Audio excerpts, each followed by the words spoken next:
श्रीगणेशाय नमः। श्रीसरस्वत्यै नमः। श्रीवेदव्यासाय नमः। श्रीमन महर्षि वेदव्यास प्रणीत श्री महाभारत प्रथम खंड के चरित्र को हम श्रवण कर रहे हैं। आज 53वां अध्याय। यहाँ दुर्योधन द्वारा युधिष्ठिर के अभिषेक का वर्णन है। आर्यास्तु ये वै राजानः सत्यं संधा महाव्रतः पर्याप्त विद्यावक्तारो वेदोक्तावभृतप्लुतः। कि पिताजी, जो राजा आर्य सत्य प्रतिज्ञ महाव्रती विद्वान वक्ता वेदोक्त यज्ञों के अंत में अवभृत स्नान करने वाले धैर्यवान लज्जाशील धर्मात्मा यशस्वी तथा मूर्धाभिषिक्त थे, वे सभी इन महाराज युधिष्ठिर की उपासना करते थे। राजाओं ने दक्षिणा में देने के लिए जो गौएं मंगवाई थी, उन सबको मैंने जहाँ तहाँ देखा, उनके दुग्ध पान कासे के थे।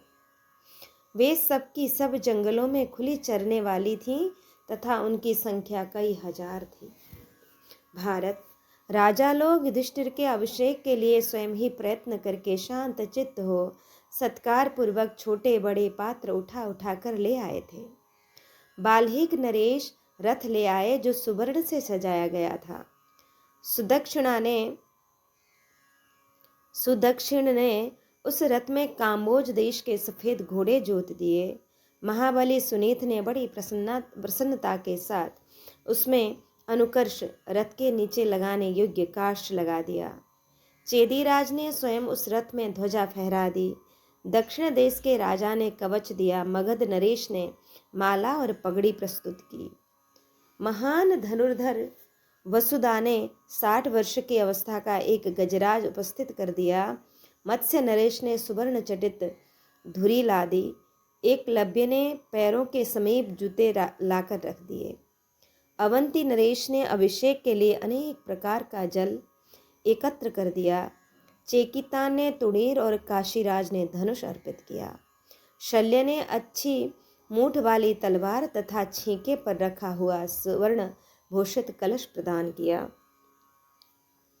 तदंतर धौम्य तथा महातपस्वी व्यास ने देवर्षि नारद देवल और असित मुनि को आगे करके युधिष्ठिर का अभिषेक किया। परशुराम जी के साथ वेद के पारंगत दूसरे विद्वान महर्षियों ने बड़ी प्रसन्नता के साथ राजा युधिष्ठिर का अभिषेक किया। जैसे स्वर्ग में देवराज इंद्र के पास सप्तर्षि पधारते हैं, उसी प्रकार दक्षिणा देने वाले महान महाराज युधिष्ठिर के पास बहुत से महात्मा मंत्रोच्चारण करते हुए पधारे थे। सत्य पराक्रमी सात्यकी ने युधिष्ठिर के लिए छत्र धारण किया तथा अर्जुन और भीमसेन ने व्यंजन डुलाए तथा नकुल और सहदेव ने 2 विशुद्ध चबर हाथ में लिए। पूर्व काल में प्रजापति ने इंद्र के लिए जिस शंख को धारण किया था, वही वरुण देवता का शंख समुद्र ने युधिष्ठिर जी को भेंट किया था।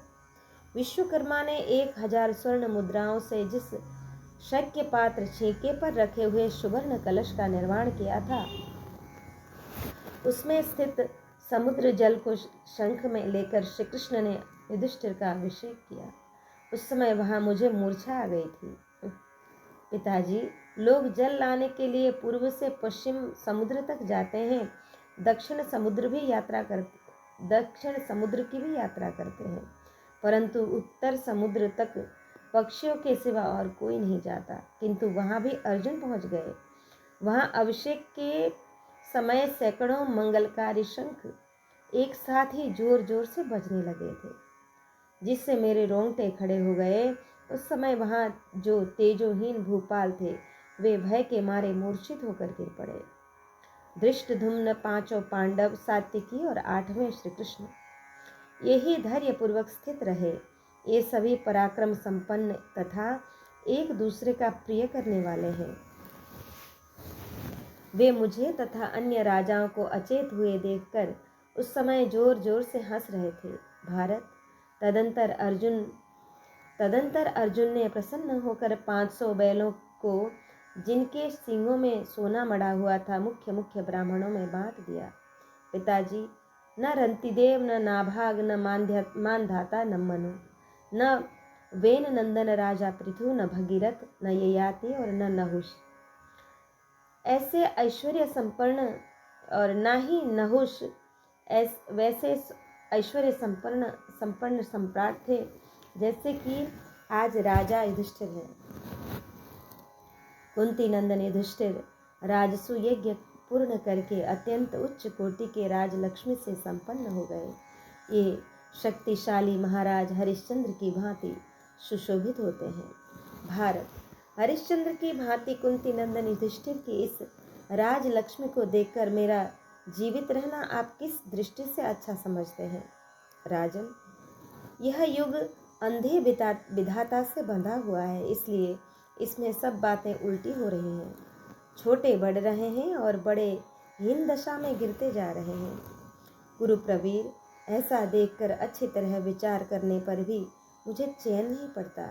इसी से मैं दुर्बल, कांतिहीन और शोकमग्न हो रहा। धृतराष्ट्र बोले कि त्वं वै ज्येष्ठो ज्येष्ठियेन पुत्रमा पांडवान् दुषा द्वेषाय सुखमात्तते तथैव निधनं तथा। दुर्योधन, तुम मेरे ज्येष्ठ पुत्र हो और जेठी रानी के गर्भ से उत्पन्न हुए हो। बेटा, पांडवों से द्वेष मत करो, क्योंकि द्वेष करने वाला मनुष्य मृत्यु के समान कष्ट पाता है। युधिष्ठिर किसी के साथ छल नहीं करते, उनका धन तुम्हारे ही जैसा है। जो तुम्हारे मित्र हैं वे उनके भी मित्र हैं, और युधिष्ठिर तुमसे कभी द्वेष नहीं करते। भरत कुल तिलक, फिर तुम्हारे जैसे पुरुष को उनसे द्वेष क्यों करना चाहिए? राजन, तुम्हारा और युधिष्ठिर जी का कुल एवं पराक्रम एक सा है। बेटा, तुम मोहवश अपने भाई की लक्ष्मी की इच्छा क्यों करते हो? ऐसे अधम न बनो, शांत भाव से रहो, शोक न करो। भरत, यदि तुम उस वैभव को पाने की अभिलाषा रखते हो तो ऋत्विज लोग तुम्हारे लिए भी गायत्री आदि 7 छंद रूपी तंतुओं से युक्त राजसूय महायज्ञ का अनुष्ठान करा देंगे। उसमें देश देश के राजा लोग तुम्हारे लिए भी बड़े प्रेम और आदर से रत्न आभूषण तथा बहुत धन ले आएंगे। बेटा, यह पृथ्वी कामधेनु है, इसे वीर पत्नी भी कहते हैं। अपने पराक्रम से जीती हुई भूमि मनोवांछित फल प्रदान करती है। यदि तुम में भी बल और पराक्रम हो तो तुम इस पृथ्वी का यथेष्ट उपभोग कर सकते हो।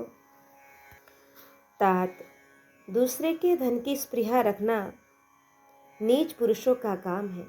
जो भलीभांति अपने धन से संतुष्ट तथा अपने धर्म में ही स्थित है, वही सुखपूर्वक उन्नतिशील होता है। दूसरे के धन को हड़पने की कोई चेष्टा न करना, अपने कर्तव्य को पूरा करने के लिए सदा प्रयत्नशील रहना और अपने को जो कुछ प्राप्त है उसकी रक्षा करना, यही उत्तम वैभव का लक्षण है। जो विपत्ति में व्यथित नहीं होता, सदा उद्योगशील बना रहता है, जिसमें प्रमाद का अभाव है तथा जिसके हृदय में विनय रूप सद्गुण है, वह चतुर मनुष्य सदा कल्याण ही देखता है। ये पांडु पुत्र तुम्हारी भुजाओं के समान हैं, इन्हें काटो मत। इसी प्रकार तुम भाइयों के धन के लिए मित्र द्रोह न करो। राजन, तुम पांडवों से द्वेष न करो, वे तुम्हारे भाई हैं और भाइयों का सारा धन तुम्हारा ही है। तात, मित्र द्रोह बहुत बड़ा पाप होता है। देखो, जो तुम्हारे बाप दादे हैं वे ही इनके भी हैं। भरत श्रेष्ठ, तुम यज्ञ में धन दान करो, मन को प्रिय लगने वाले भोग भोगो और निर्भय होकर स्त्रियों के साथ क्रीड़ा करते हुए शांत रहो। दुर्योधन बोला, यस्य नास्ति निजा प्रज्ञा केवलम तु बहुश्रुतः न स जानाति शास्त्रार्थम दर्वीसु परसानिव। कि पिताजी, जिसके पास अपनी बुद्धि नहीं है, जिसने केवल बहुत से शास्त्रों का श्रवण भर किया है, वह शास्त्र के तात्पर्य को नहीं समझ सकता। ठीक उसी तरह जैसे कलछी दाल के रस को नहीं जानती। एक नौका में बंधी हुई दूसरी नौका के समान आप विदुर की बुद्धि के आश्रित हैं। जानते हुए भी कि मुझे मोह में क्यों डाल रहे हैं। स्वार्थ साधन के लिए क्या आप में तनिक भी सावधानी नहीं? अथवा आप मुझसे द्वेष रखते हैं? आप जिनके शासक हैं वे धार्तराष्ट्र नहीं के बराबर हैं, क्योंकि आप उन्हें स्वेच्छा से उन्नति के पथ पर बढ़ने नहीं देते। आप सदा अपने वर्तमान कर्तव्य को भविष्य पर ही टालते रहते हैं। जिस दल का अगुआ दूसरों की बुद्धि पर चलता हो वह अपने मार्ग में सदा मोहित होता रहता है, फिर उसके पीछे चलने वाले लोग अपने मार्ग का अनुसरण कैसे कर सकते हैं? राजन, आपकी बुद्धि परिपक्व है। आप वृद्ध पुरुषों की सेवा करते रहते हैं। आपने अपनी इंद्रियों पर विजय पा ली है, तो भी जब हम लोग अपने कार्यों में तत्पर होते हैं उस समय आप हमें बार बार मोह में ही डाल देते हैं। बृहस्पति ने राज व्यवहार को लोक व्यवहार से भिन्न बताया है, अतः राजा को सावधान होकर सदा अपने प्रयोजन का ही चिंतन करना चाहिए। महाराज, क्षत्रिय की वृत्ति विजय में ही लगी रहती है, वह चाहे धर्म हो या अधर्म। अपनी वृत्ति के विषय में क्या परीक्षा करनी है? भरत कुलभूषण, शत्रु की जगमगाती हुई राज्य लक्ष्मी को अपने अधिकार में करने की इच्छा वाला भूपाल संपूर्ण दिशाओं का उसी प्रकार संचालन करे जैसे सारथी चाबुक से घोड़ों को हाँक कर अपनी रुचि के अनुसार चलाता है। गुप्त या प्रकट जो उपाय शत्रु को संकट में डाल दे वही शस्त्रज्ञ पुरुषों का शस्त्र है। केवल काटने वाला शस्त्र ही शस्त्र नहीं है। राजन, अमुक शत्रु है और अमुक मित्र, इसका कोई खेल नहीं है, और न शत्रु मित्र सूचक कोई अक्षर ही है। जो जिसको संताप देता है वही उसका शत्रु कहा जाता है।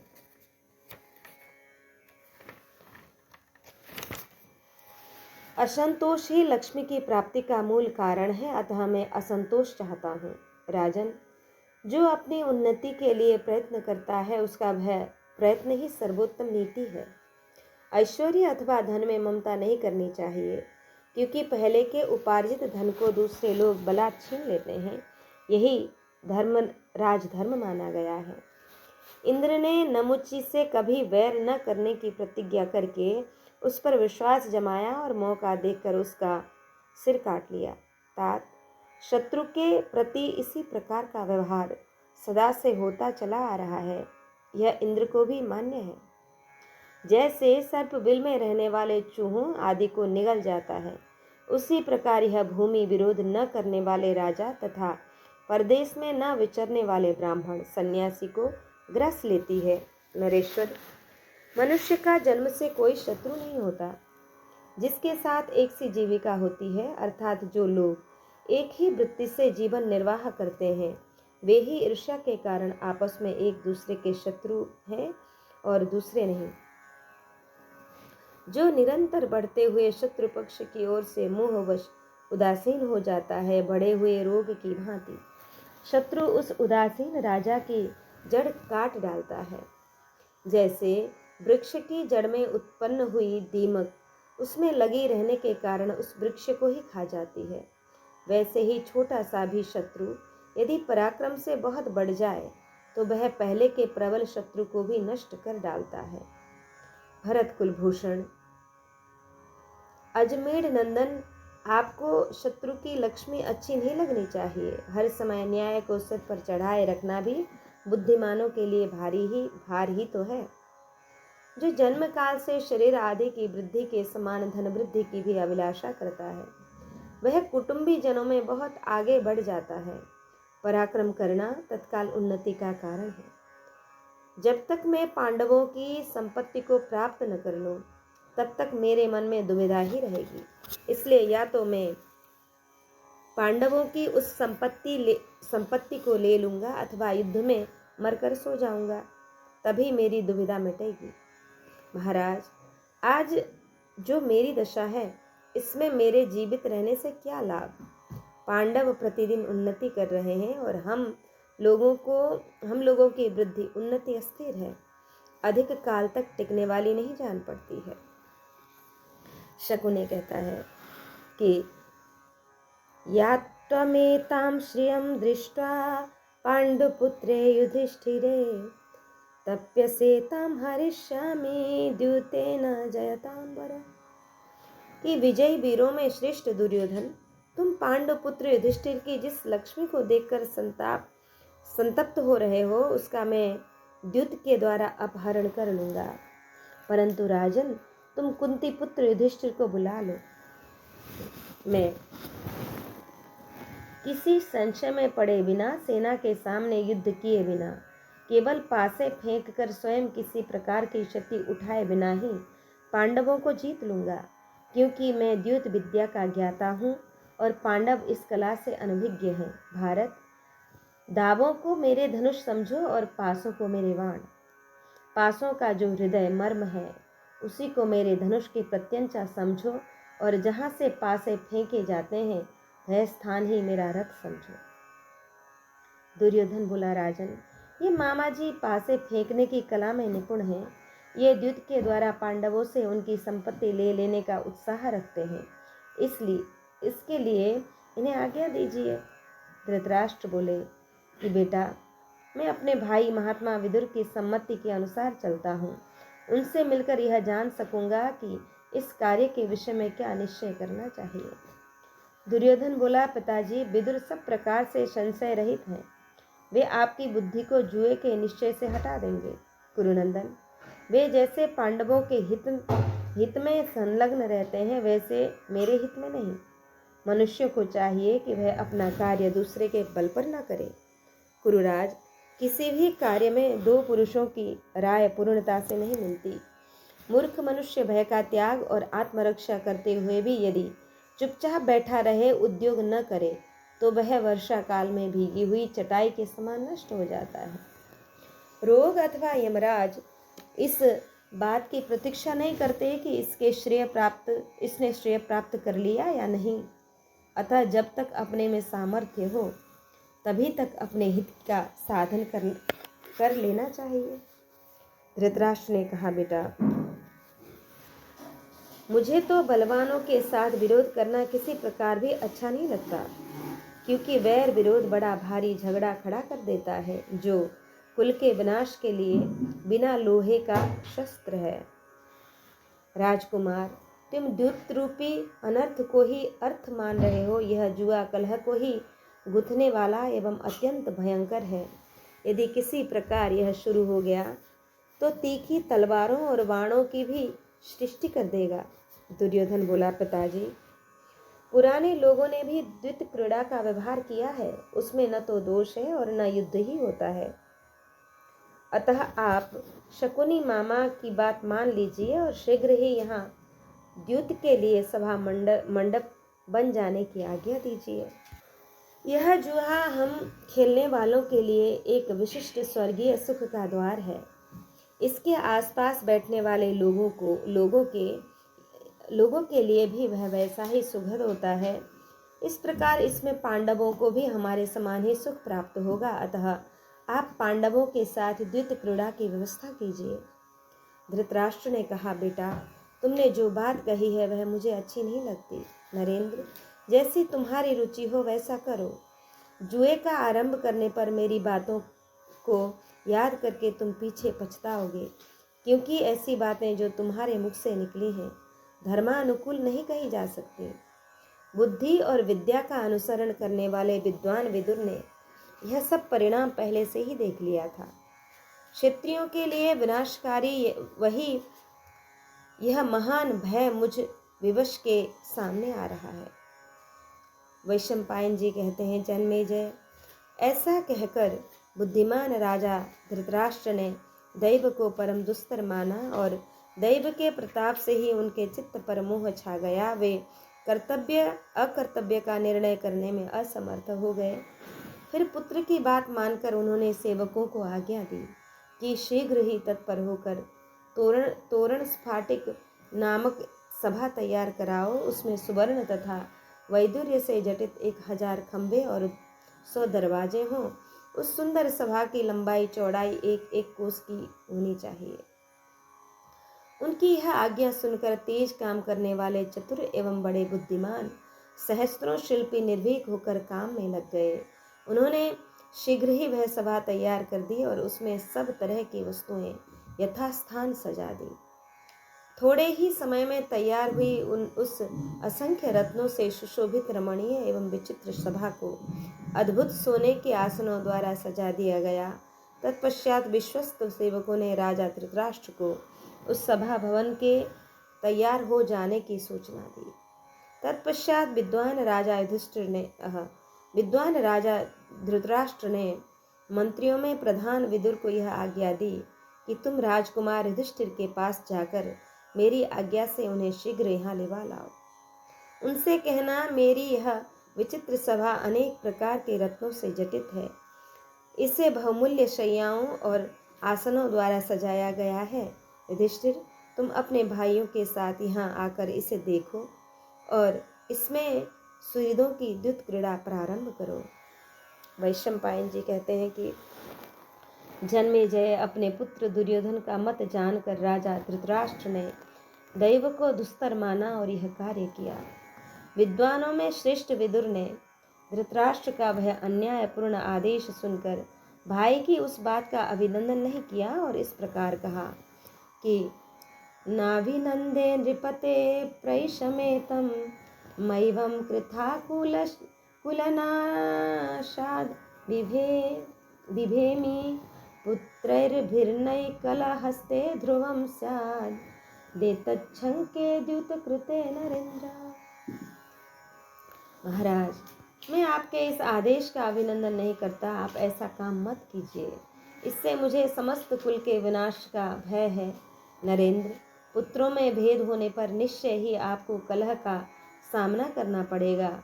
इस जुए के कारण मुझे ऐसी आशंका हो रही है। धृतराष्ट्र ने कहा, विदुर, यदि दैव प्रतिकूल न हो तो मुझे कलह भी कष्ट नहीं दे सकता। विधाता का बनाया हुआ यह संपूर्ण जगत दैव के अधीन होकर ही चेष्टा कर रहा है, स्वतंत्र नहीं है। इसलिए विदुर, तुम मेरी आज्ञा से आज राजा युधिष्ठिर के पास जाकर उन दुर्धर्ष कुंती कुमार युधिष्ठिर को यहाँ शीघ्र बुला लाओ। वैशंपायन जी कहते हैं, जन्मेजय, तदंतर राजा धृतराष्ट्र के बलपूर्वक भेजने पर विदुर जी अत्यंत वेगशाली, बलवान और अच्छी प्रकार काबू में किए हुए महान अश्वों से जुते हुए रथ पर सवार हो परम बुद्धिमान पांडवों के पास गए। और महाबुद्धिमान विदुर जी उस मार्ग को तय करके राजा युधिष्ठिर की राजधानी में जा पहुँचे और वहाँ द्विजातियों से सम्मानित होकर उन्होंने नगर में प्रवेश किया। कुबेर के भवन के समान सुशोभित राजमहल में जाकर धर्मात्मा विदुर धर्मपुत्र युधिष्ठिर से मिले। सत्यवादी महात्मा अजमेर नंदन अजात शत्रु राजा युधिष्ठिर ने विदुर जी का यथावत आदर सत्कार करके उनसे पुत्र सहित धृतराष्ट्र की कुशल पूछी। युधिष्ठिर बोले, विदुर जी, आपका मन प्रसन्न नहीं जान पड़ता। आप कुशल से तो आए हैं। बूढ़े राजा धृतराष्ट्र के पुत्र उनके अनुकूल नहीं चलते हैं ना, तथा सारी प्रजा उनके वश में है ना। विदुर ने कहा, राजन, इंद्र के समान प्रभावशाली महामना राजा धृतराष्ट्र अपने जाति भाइयों तथा पुत्रों सहित सकुशल हैं। अपने विनीत पुत्रों से वे प्रसन्न रहते हैं, उनमें शोक का अभाव है। वे महामना अपनी आत्मा में ही अनुराग रखने वाले हैं। गुरुराज, धृतराष्ट्र ने पहले तुमसे कुशल और आरोग्य पूछकर यह संदेश दिया है कि वत्स, मैंने तुम्हारी सभा के समान ही एक सभा तैयार कराई है। तुम अपने भाइयों के साथ आकर अपने दुर्योधन आदि भाइयों की इस सभा को देखो। इसमें सभी इष्ट मित्र मिलकर द्युत क्रीड़ा करें और मन बहलावें। हम सभी कौरव तुम सब से मिलकर बहुत प्रसन्न होंगे। महामना राजा धृतराष्ट्र ने वहाँ जो जुए के स्थान बनवाए हैं उनको और वहाँ जुटकर बैठे हुए धूर्त जुआरियों को तुम देखोगे। राजन, मैं इसलिए आया हूँ, तुम चलकर उस सभा एवं द्युत क्रीड़ा का सेवन करो। युधिष्ठिर ने पूछा, विदुर जी, जुए में तो झगड़ा फसाद होता है। कौन समझदार मनुष्य जुआ खेलना पसंद करेगा? अथवा आप ठीक समझते हैं, हम सब लोग तो आपकी आज्ञा के अनुसार ही चलने वाले हैं। विदुर ने कहा, विद्वान, मैं जानता हूँ जुआ अनर्थ की जड़ है, इसलिए मैंने उसे रोकने का प्रयत्न भी किया, तथापि राजा धृतराष्ट्र ने मुझे तुम्हारे पास भेजा है। यह सुनकर जो तुम्हें कल्याणकारक जान पड़े वह करो। युधिष्ठिर ने पूछा, विदुर जी, वहाँ धृतराष्ट्र के पुत्रों को छोड़कर दूसरे कौन कौन धूर्त जुआ खेलने वाले हैं, यह मैं आपसे पूछता हूँ। आप उन सबको बताइए जिनके साथ मिलकर और सैकड़ों की बाजी लगाकर हमें जुआ खेलना पड़ेगा। विदुर जी ने कहा, राजन, वहाँ गांधार राज शकुनी है जो जुए का बहुत बड़ा खिलाड़ी है। वह अपनी इच्छा के अनुसार पासे फेंकने में सिद्धहस्त है। उसे द्वित विद्या के रहस्य का ज्ञान है। उसके सिवा राजा विंशति, चित्रसेन, राजा सत्यव्रत, पुरोमित्र और जय भी रहेंगे। युधिष्ठिर बोले, तब तो वहाँ बड़े भयंकर कपटी और धूर्त जुआरी जुटे हुए हैं। विधाता का रचा हुआ यह संपूर्ण जगत दैव के ही अधीन है, स्वतंत्र नहीं है। बुद्धिमान विदुर जी, मैं राजा धृतराष्ट्र की आज्ञा से जुए में अवश्य चलना चाहता हूँ। पुत्र को पिता सदैव प्रिय है, अतः आपने मुझे जैसा आदेश दिया है वैसा ही करूँगा। मेरे मन में जुआ खेलने की इच्छा नहीं है। यदि मुझे विजयशील राजा धृतराष्ट्र सभा में न बुलाते तो मैं शकुनी से कभी जुआ न खेलता, किंतु बुलाने पर मैं कभी पीछे नहीं हटूंगा। यह मेरा सदा का नियम है। वैशंपायन जी कहते हैं, जन्मेजय, विदुर से ऐसा कहकर धर्मराज युधिष्ठिर ने तुरंत ही यात्रा की सारी तैयारी करने के लिए आज्ञा दे दी। फिर सवेरा होने पर उन्होंने अपने भाई बंधुओं, सेवकों तथा द्रौपदी आदि स्त्रियों के साथ हस्तिनापुर की यात्रा की। जैसे उत्कृष्ट तेज सामने आने पर आंख की ज्योति को हर लेता है, उसी प्रकार दैव मनुष्य की बुद्धि को हर लेता है। दैव से ही प्रेरित होकर मनुष्य रस्सी में बंधे हुए की भांति विधाता के वश में घूमता रहता है। ऐसा कहकर शत्रुदमन राजा युधिष्ठिर जुए के लिए राजा धृतराष्ट्र के उस बुलावे को सहन न करते हुए भी विदुर जी के साथ वहां जाने को उद्यत हो गए। बाल्हिक द्वारा जोते हुए रथ पर बैठकर शत्रुसूदन पांडु कुमार युधिष्ठिर ने अपने भाइयों के साथ हस्तिनापुर की यात्रा प्रारंभ की। वे अपने राज्य लक्ष्य से देदीप्यमान हो रहे थे। उन्होंने ब्राह्मण को आगे करके प्रस्थान किया और सबसे पहले राजा युधिष्ठिर ने अपने सेवकों को हस्तिनापुर की ओर चलने का आदेश दिया। वे नरश्रेष्ठ राजसेवक महाराज की आज्ञा का पालन करने में तत्पर हो गए। तत्पश्चात महातेजस्वी राजा युधिष्ठिर समस्त सामग्रियों से सुसज्जित हो ब्राह्मणों से स्वस्ति वाचन कराकर पुरोहित ध्वम्य के साथ राजभवन से बाहर निकले। यात्रा की सफलता के लिए उन्होंने ब्राह्मणों को विधि पूर्वक धन देकर और दूसरों को भी मनोवांछित वस्तुएं अर्पित करके प्रारंभ की। राजा के बैठने योग्य एक 60 वर्ष का गजराज सब आवश्यक सामग्रियों से सुसज्जित करके लाया गया। वह समस्त शुभ लक्षणों से संपन्न था। उसकी पीठ पर सोने का सुंदर हौदा कसा हुआ था। महाराज युधिष्ठिर पूर्वोक्त रथ से उतरकर उस गजराज पर आरूढ़ हो हौदे में बैठे। उस समय वे हार, किरीट तथा अन्य सभी आभूषणों से विभूषित हो अपनी स्वर्ण गौर कांति तथा उत्कृष्ट राजोचित शोभा से सुशोभित हो रहे थे। उन्हें देखकर ऐसा जान पड़ता था मानो सोने की वेदी पर स्थापित अग्निदेव घी की आहुति से प्रज्वलित हो रहे हों। तदंतर हर्ष में भरे हुए मनुष्यों तथा वाहनों के साथ राजा युधिष्ठिर वहां से चल पड़े। वे राज परिवार के लोगों से भरे हुए पूर्वोक्त रथ के महान घोष से समस्त आकाश मंडली को गुंजाते जा रहे थे। सूत, मगध और वंदी जन नाना प्रकार की स्तुतियों द्वारा उनके गुण गाते थे। उस समय विशाल सेना से घिरे हुए राजा युधिष्ठिर अपनी किरणों से आवृत हुए सूर्यदेव की भांति शोभा पा रहे थे। उनके मस्तक पर श्वेत छत्र तना हुआ था, जिसमें राजा युधिष्ठिर पूर्णिमा के चंद्रमा की भांति शोभा पाते थे। उनके चारों ओर स्वर्ण दंड विभूषित चमर डुलाए जाते थे। भरत श्रेष्ठ पांडुनंदन युधिष्ठिर को मार्ग में बहुत मनुष्य हर्षोल्लास से भरकर महाराज की जय हो कहते हुए आशीर्वाद देते थे और वे यथोचित रूप से सिर झुकाकर उन सबको स्वीकार करते थे।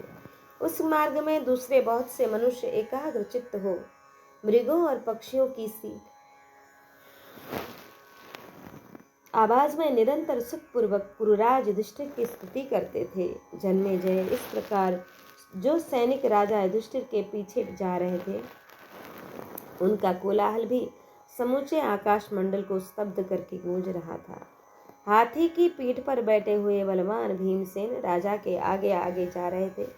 उनके दोनों ओर सजे सजाए दो श्रेष्ठ अश्व थे, जिन पर नकुल और सहदेव बैठे थे।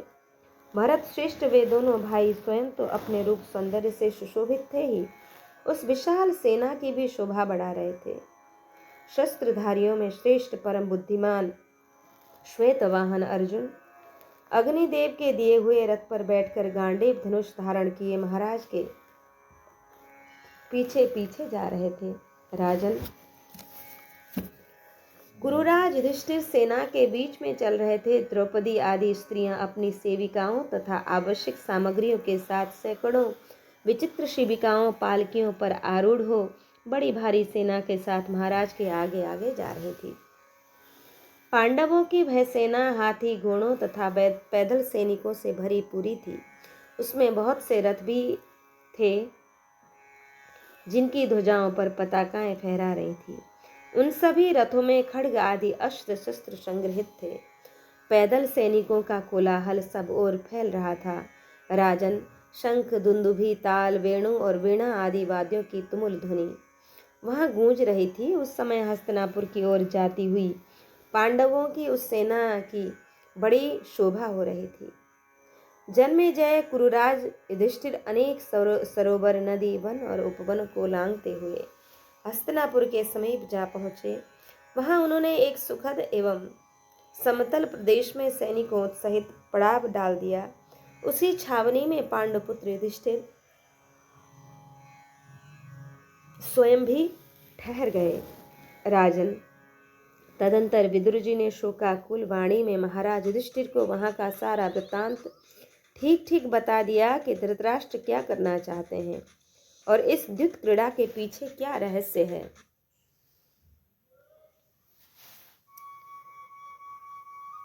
तब धृतराष्ट्र के द्वारा बुलाए हुए काल के समय अनुसार धर्मात्मा पांडुपुत्र युधिष्ठिर हस्तिनापुर में पहुंचकर धृतराष्ट्र के भवन में गए और उनसे मिले। इसी प्रकार महाराज युधिष्ठिर भीष्म द्रोण कर्ण कृपाचार्य और अश्वत्थामा के साथ भी यथायोग्य मिले। तत्पश्चात पराक्रमी महाबाहु युधिष्ठिर सोमदत्त से मिलकर दुर्योधन शल्य शकुनी तथा जो राजा वहां पहले से ही आए हुए थे उन सब से मिले। फिर वीर दुशासन, उसके समस्त भाई राजा जयद्रथ तथा संपूर्ण कौरवों से मिलकर के भाइयों सहित महाबाहु युधिष्ठिर ने बुद्धिमान राजा धृतराष्ट्र के भवन में प्रवेश किया और वहां सदा ताराओं से घिरी रहने वाली रोहिणी देवी के समान पुत्र बधुओं के साथ बैठी हुई पतिव्रता गांधारी देवी को देखा। युधिष्ठिर ने गांधारी को प्रणाम किया और गांधारी ने भी उन्हें आशीर्वाद देकर प्रसन्न किया। तत्पश्चात उन्होंने अपने बूढ़े चाचा प्रज्ञा चक्षु राजा धृतराष्ट्र का पुनः दर्शन किया। राजा धृतराष्ट्र ने कुरुकुल को आनंदित करने वाले युधिष्ठिर तथा भीमसेन आदि अन्य चारों पांडवों का मस्तक सूंघा। जन्मेजय, उन पुरुषश्रेष्ठ दिव्य दर्शन पांडवों को आए देख कौरवों को बड़ा हर्ष हुआ। तत्पश्चात धृतराष्ट्र की आज्ञा ले पांडवों ने रत्नमय गृह में प्रवेश किया। दुशला आदि स्त्रियों ने वहां आए हुए उन सबको देखा। द्रुपद कुमारी की प्रज्वलित अग्नि के समान उत्तम समृद्धि देखकर धृतराष्ट्र की पुत्र बधुएं अधिक प्रसन्न नहीं हुई। तदंतर वे नरश्रेष्ठ पांडव द्रौपदी आदि अपनी स्त्रियों से बातचीत करके पहले व्यायाम एवं केश प्रसाधन आदि कार्य किया।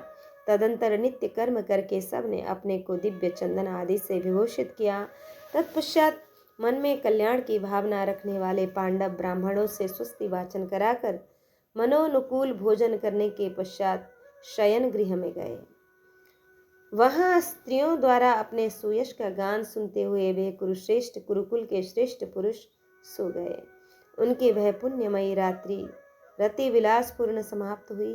प्रातःकाल बंदी जनों के द्वारा स्तुति सुनते हुए पूर्ण विश्राम के पश्चात उन्होंने निद्रा का त्याग किया। इस प्रकार सुखपूर्वक रात बिताकर वे प्रातःकाल उठे और संध्योपासनादि नित्य कर्म करने के अनंतर उस रमणीय सभा में गए जहाँ जुआरियों ने उनका अभिनंदन किया। प्रविश्यतां सभा पार्था युधिष्ठिर पुरोगमा समेत्य पार्थिवान् सर्वान् पूजार्हान् विभूभिपूज्य च। जन्मेजय, युधिष्ठिर आदि कुंती कुमार उस सभा में पहुंचकर सब राजाओं से मिले। अश्वत्थामा के अनुसार समस्त पूजनीय राजाओं का बारी बारी से सम्मान करके सबसे मिलने जुलने के पश्चात वे यथायोग्य सुंदर रमणीय गलीचों से युक्त विचित्र आसनों पर बैठे। उनके एवं सब नरेशों के बैठ जाने पर वहां सुबल कुमार शकुनी ने युधिष्ठिर से कहा। शकुनी बोला कि महाराज युधिष्ठिर, सभा में पासे फेंकने वाला वस्त्र बिछा दिया गया है। सब आपकी ही प्रतीक्षा कर रहे हैं। अब पासे फेंककर जुआ खेलने का अवसर मिलना चाहिए। युधिष्ठिर ने कहा, राजन, जुआ तो एक प्रकार का छल है तथा पाप का कारण है। इसमें न तो क्षेत्रीयोचित पराक्रम दिखाया जा सकता है और न इसकी कोई निश्चित नीति ही है। फिर तुम द्यूत की प्रशंसा क्यों करते हो? शकुने, जुआरियों का छल कपट में ही सम्मान होता है। सज्जन पुरुष वैसे सम्मान की प्रशंसा नहीं करते। अतः तुम क्रूर मनुष्य की भांति अनुचित मार्ग से हमें जीतने की चेष्टा न करो। शकुनी बोला, जिस अंक पर पासा पड़ता है उसे जो पहले ही समझ लेता है, जो शठता का प्रतिकार करना जानता है, वह एवं पासे फेंकने आदि समस्त व्यापारों में उत्साह पूर्वक लगा रहता है, तथा जो परम बुद्धिमान पर पुरुष द्युत क्रीड़ा विषय सब बातों की जानकारी रखता है, वही जुए का असली खिलाड़ी है। वह द्युत क्रीड़ा में दूसरों की सारी शठतापूर्ण चेष्टाओं को सह लेता है। कुंती नंदन, यदि पासा विपरीत पड़ जाए तो हम खिलाड़ियों में से एक पक्ष को पराजित कर सकता है। अतः जय पराजय दैवाधीन पासों के ही आश्रित है। उसी से पराजय रूप दोष की प्राप्ति होती है। हारने की शंका तो हमें भी है, फिर भी हम खेलते हैं। अतः भूमिपाल, आप शंका न कीजिए, दाव लगाइए, अब विलंब न कीजिए। युधिष्ठिर ने कहा, मुनिश्रेष्ठ, असित देवल जो सदा इन लोक द्वारों में भ्रमण करते रहते हैं, ऐसा कहा है। उन्होंने ऐसा कहा है कि जुआरियों के साथ साथ शठता पूर्वक जो जुआ खेला जाता है, वह पाप है। धर्मानुकूल विजय तो युद्ध में ही प्राप्त होती है। अतः क्षत्रियों के लिए युद्ध ही उत्तम है, जुआ खेलना नहीं। श्रेष्ठ पुरुष वाणी द्वारा किसी के प्रति अनुचित शब्द निकालते तथा कपटपूर्ण वर्ताव नहीं करते। कुटिलता और शठता से रहित युद्ध ही सत्पुरुषों का व्रत है। शकुने, हम लोग जिस धन से अपनी शक्ति के अनुसार ब्राह्मणों की रक्षा करने का भी प्रयत्न करते हैं, उसको तुम जुआ खेलकर हम लोगों से हड़पने की चेष्टा न करो। मैं धूर्ततापूर्ण वर्ताव के द्वारा सुख अथवा धन पाने की इच्छा नहीं करता, क्योंकि जुआरी के कार्य को विद्वान पुरुष अच्छा नहीं समझते। शकुनी बोला, युधिष्ठिर, श्रोत्रिय विद्वान दूसरे श्रोत्रिय विद्वानों के पास जब उन्हें जीतने के लिए जाते हैं, तब शठता से ही काम लेता है। विद्वान अविद्वानों को शठता से ही पराजित करता है, परंतु इसे जन साधारण शठता नहीं कहते। धर्मराज, जो द्युत विद्या में पूर्ण शिक्षित है, वह अशिक्षितों पर शठता से ही विजय पाता है। विद्वान पुरुष अविद्वानों को परास्त करता है, वह भी शठता ही है, किंतु लोग उसे शठता नहीं कहते। धर्मराज युधिष्ठिर, अस्त्र विद्या में निपुण योद्धा अनाड़ी को एवं बलिष्ठ पुरुष दुर्बल को शठता से ही जीतना चाहता है। इस प्रकार सब कार्यों में विद्वान पुरुष अविद्वानों को शठता से ही जीतते हैं, किंतु लोग उसे शठता नहीं कहते।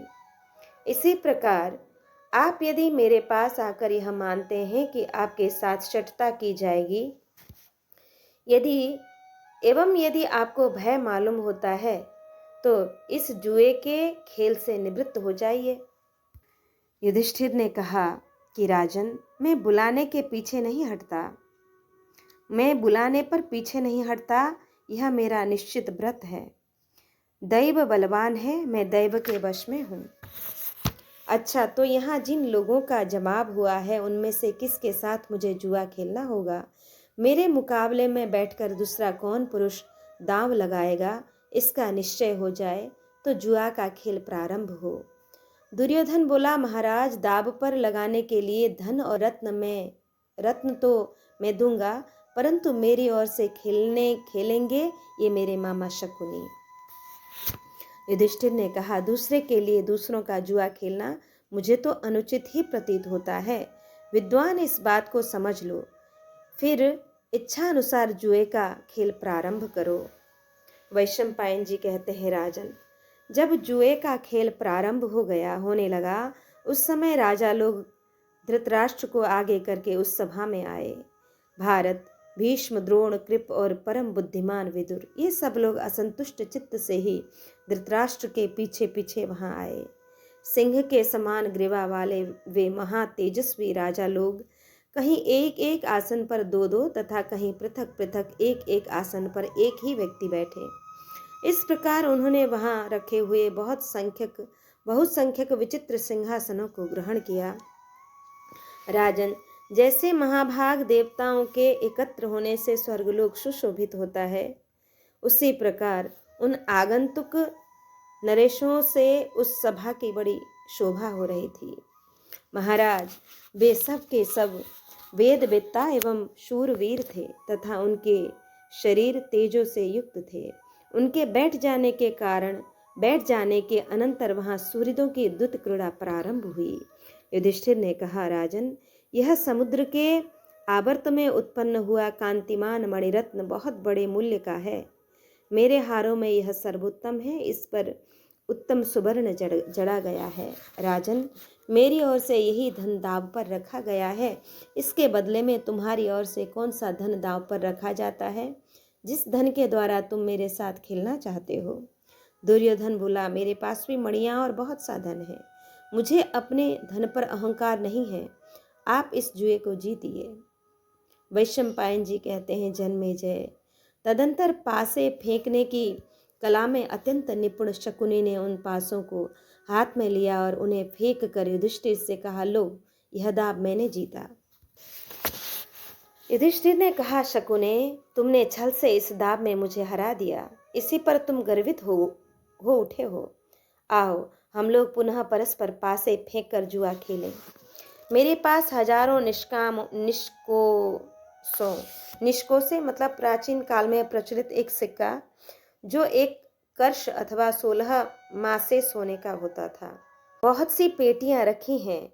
इसके सिवा खजाना है, अक्षय धन है और अनेक प्रकार के सुवर्ण हैं।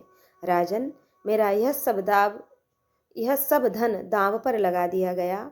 मैं इसके द्वारा तुम्हारे साथ खेलता हूँ। वैशंपायन जी कहते हैं, जन्मेजय, यह सुनकर मर्यादा से कभी च्युत न होने वाले कौरवों के वंशधर एवं पांडु के ज्येष्ठ पुत्र राजा युधिष्ठिर से शकुनी ने फिर कहा, लो, यह दाव भी मैंने जीत लिया। युधिष्ठिर ने कहा, यह जो परमानंददायक राज रथ है, जो हम लोगों को यहाँ तक ले आया, रथों में श्रेष्ठ चैत्र नामक पुण्यमय श्रेष्ठ रथ है। चलते समय इसमें मेघ और समुद्र की गर्जना के समान गंभीर ध्वनि होती रहती है। यह अकेला ही 1000 रथों के समान है। उसके ऊपर बाघ का चमड़ा लगा हुआ है। यह अत्यंत सुदृढ़ है। इसके पहिए तथा अन्य आवश्यक सामग्री बहुत सुंदर है। यह परम शोभायमान रथ शुद्र घंटिकाओं से सजाया गया है। कुरर पक्षी की सी कांति वाले 8 अच्छे घोड़े, जो समूचे राष्ट्र में सम्मानित हैं, इस रथ को वहन करते हैं।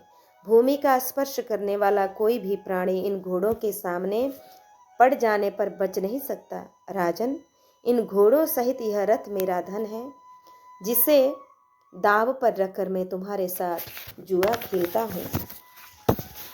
वैशंपायन जी कहते हैं, जन्मेजय, यह सुनकर छल का आश्रय लेने वाले शकुनी ने पुनः पासे फेंके और जीत का निश्चय करके युधिष्ठिर से कहा, लो, यह भी मैंने जीत लिया।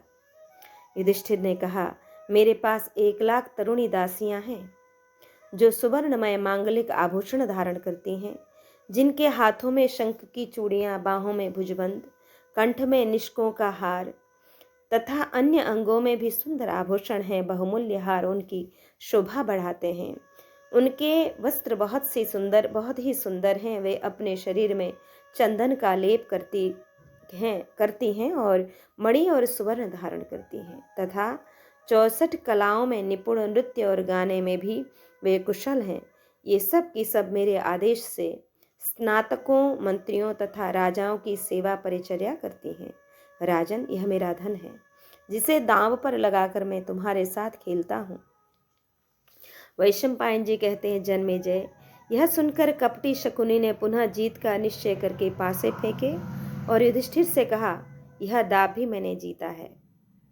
युधिष्ठिर ने कहा, दासियों की तरह ही मेरे यहाँ 1,00,000 दास हैं। वे कार्यकुशल तथा अनुकूल रहने वाले हैं। उनके शरीर पर सदा सुंदर उत्तरीय वस्त्र सुशोभित होते हैं। वे चतुर, बुद्धिमान, संयमी और तरुण अवस्था वाले हैं। उनके कानों में कुंडल झिलमिलाते रहते हैं। वे हाथों में भोजन पात्र लिए दिन रात अतिथियों को भोजन परोसते हैं। राजन, यह मेरा धन है जिसे दांव पर लगाकर मैं तुम्हारे साथ खेलता हूँ। वैशंपायन जी कहते हैं, जन्मेजय, यह सुनकर पुनः शठता का आश्रय लेने वाले शकुनी ने अपने ही जीत का निश्चय करके युधिष्ठिर से कहा, लो, यह दाव भी मैंने जीत लिया। युधिष्ठिर ने कहा, सुवन कुमार, मेरे यहाँ 1,000 मतवाले हाथी हैं जिनके बांधने से रथ से सुवर्णमय हैं। वे सदा आभूषणों से विभूषित रहते हैं। उनके कपोल और मस्तक आदि अंगों पर कमल के चिन्ह बने हुए हैं। उनके गले में सोने का हार सुशोभित होता है। वे अच्छी तरह वश में किए हुए हैं और राजाओं की सवारी के काम में आते हैं। युद्ध में वे सब प्रकार के शब्द सहन करने वाले हैं। उनके दांत हलदंड के समान लंबे हैं और शरीर विशाल है। उनमें से प्रत्येक के 8-8 हथिनियां हैं। उनकी कांति नूतन मेघों की घटा के समान है। वे सब के सब बड़े बड़े नगरों को भी नाश कर देने की शक्ति रखते हैं। राजन, यह मेरा धन है जिसे दांव पर लगाकर मैं तुम्हारे साथ खेलता हूँ। वैशंपायन जी कहते हैं, जन्मेजय, ऐसी बातें करते हुए कुंती पुत्र युधिष्ठिर से शकुनी ने हंसकर कहा, इस दाव को भी मैंने जीता। युधिष्ठिर ने कहा, मेरे पास उतने ही अर्थात 1,000 रथ हैं जिनकी ध्वजाओं में सोने के डंडे लगे हैं। उन रथों पर पताकाएं फहराती रहती हैं। उनमें सधे हुए घोड़े जोते जाते हैं और विचित्र युद्ध करने वाले रथी उनमें बैठते हैं। उन रथियों में प्रत्येक को अधिक से अधिक 1,000 स्वर्ण मुद्राएं तक वेतन मिलती है। वे युद्ध कर रहे हों या न कर रहे हों, प्रत्येक मास में उन्हें यह वेतन प्राप्त होता रहता है। राजन, यह मेरा धन है, इसे दांव पर लगाकर मैं तुम्हारे साथ खेलता हूँ। वैशंपायन जी कहते हैं, जन्मेजय, उनके ऐसा कहने पर वैरी दुरात्मा शकुनी ने युधिष्ठिर से कहा, लो, यह भी मैंने जीत लिया।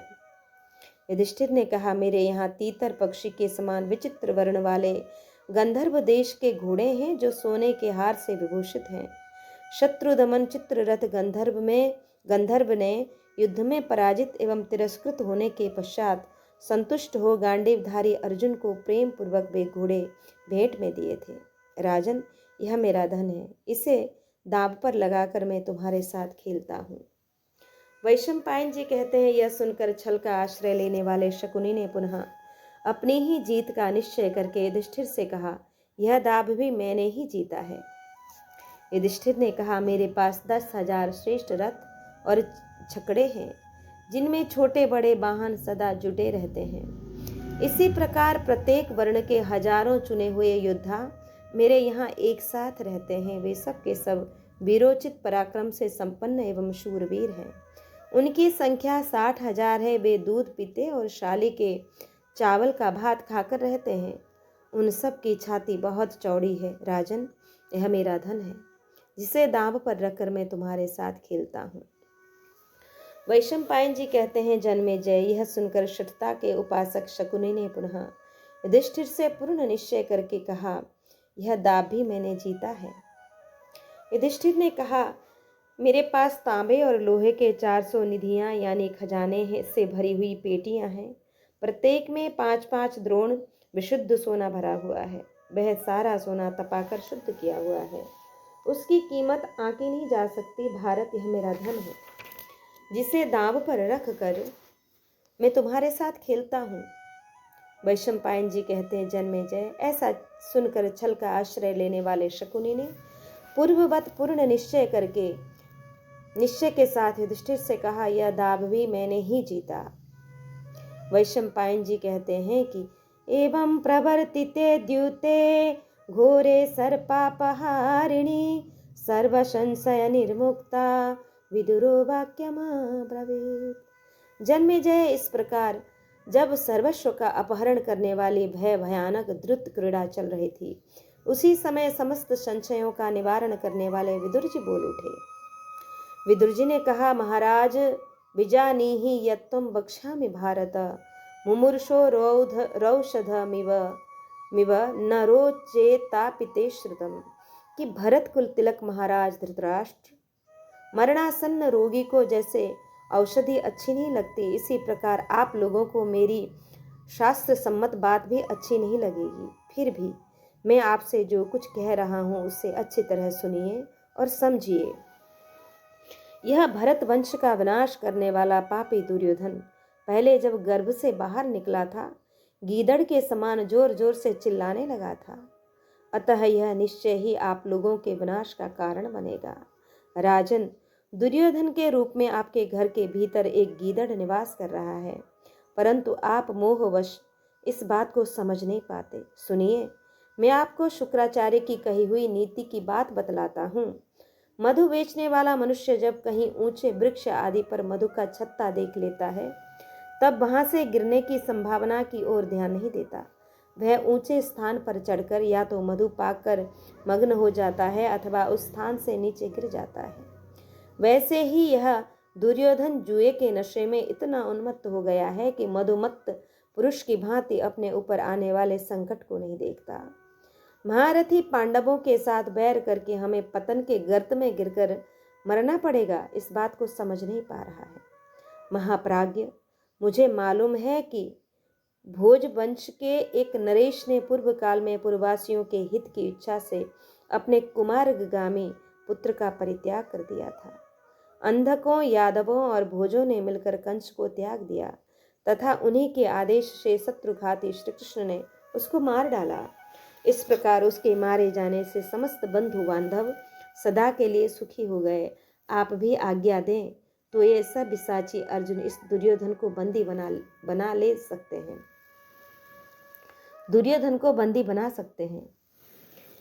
इसी पापी के कैद हो जाने से समस्त कौरव सुख और आनंद से रह सकते हैं। राजन, दुर्योधन का कौवा है और पांडव मोर। दुर्योधन यह कौवा है और पांडव मोर हैं।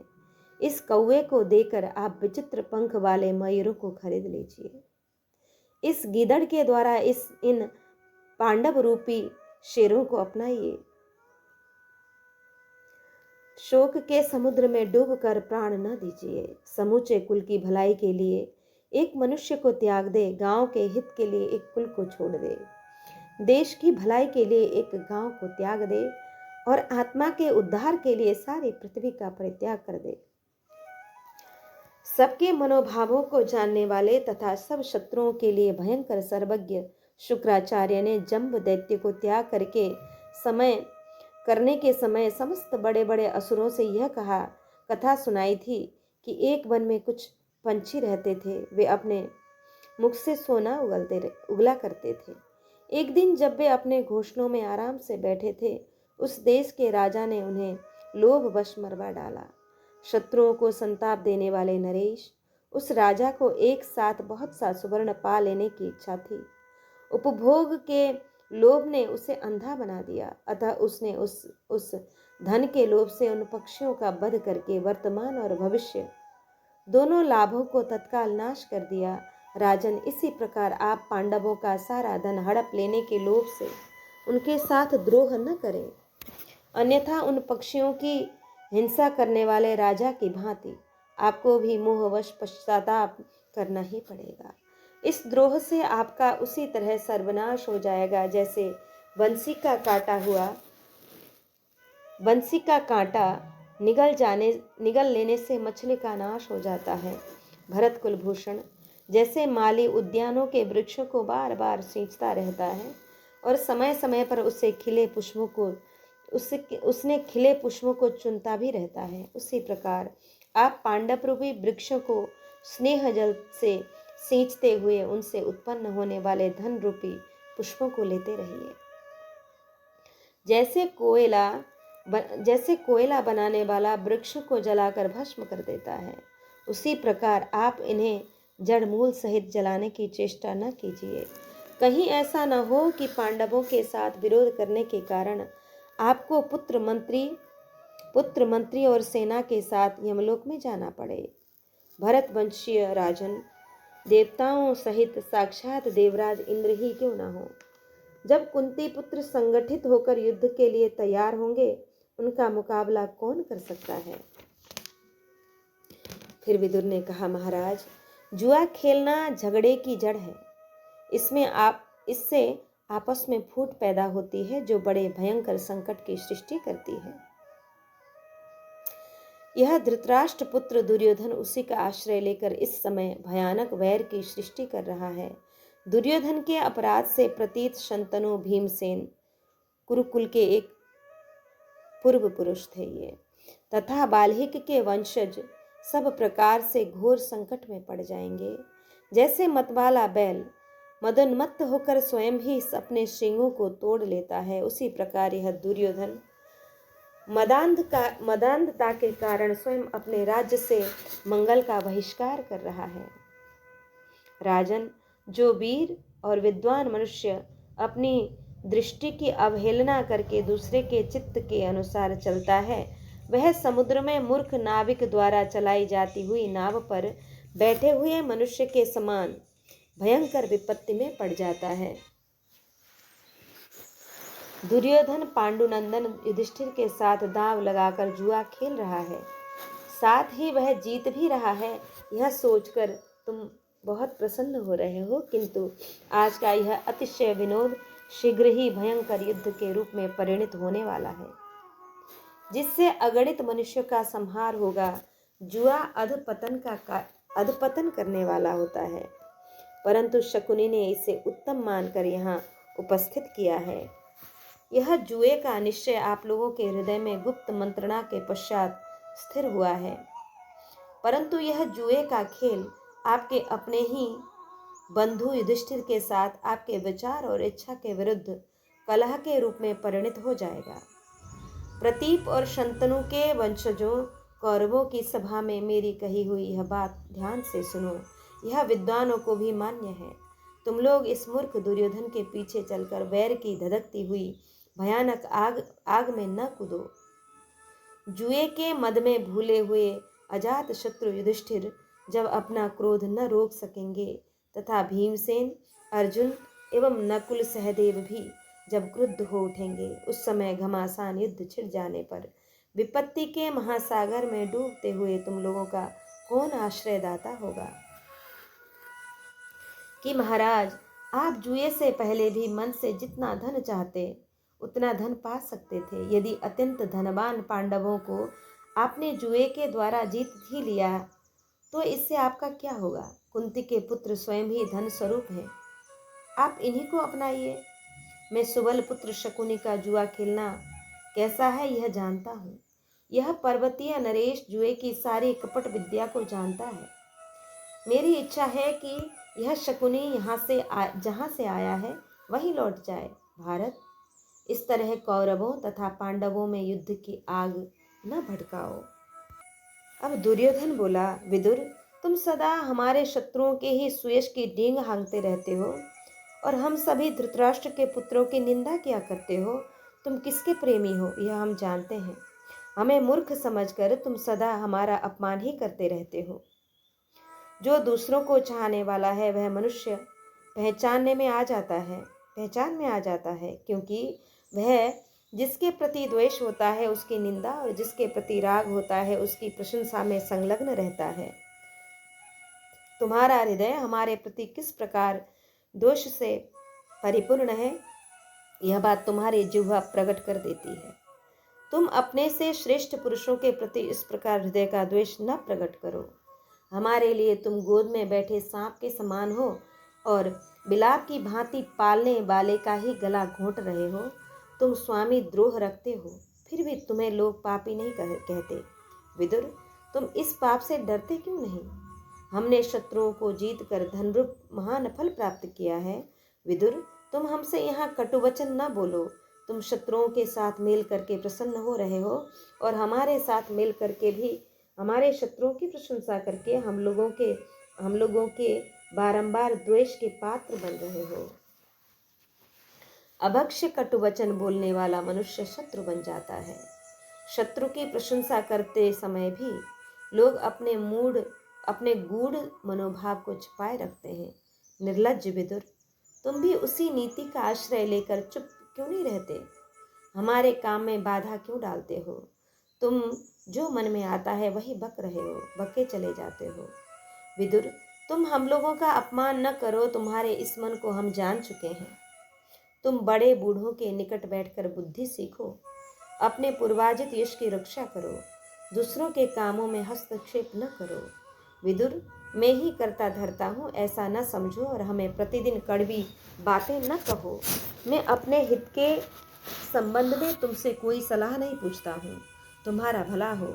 हम तुम्हारी कठोर बातें सहते चले जाते हैं, इसलिए हम क्षमाशीलों को तुम अपने वचन रूपी बाणों से छेदो मत। देखो, इस जगत का शासन करने वाला एक ही है, दूसरा नहीं। वही शासक माता के गर्भ में सोए हुए शिशु पर भी शासन करता है। उसी के द्वारा मैं भी अनुशासित हूँ।